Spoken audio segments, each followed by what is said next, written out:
So last weekend in central Minnesota, we were hit with that awful snowstorm where it didn't stop snowing for 3 days. We had like 6 inches of snow total is what they said in St. Cloud.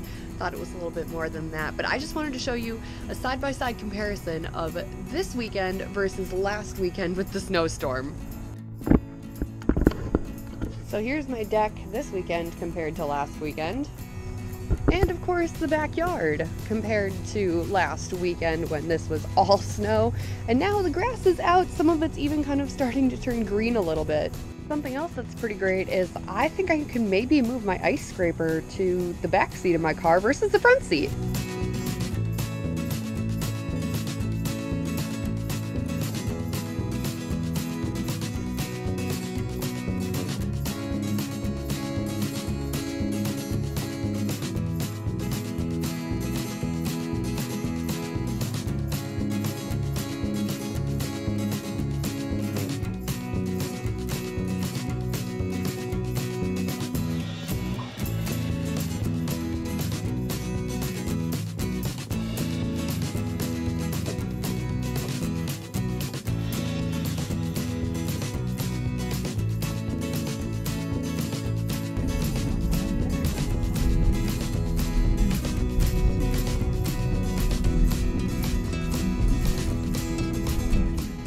So the drive into work this week was a little different than last week. I like this a whole lot better.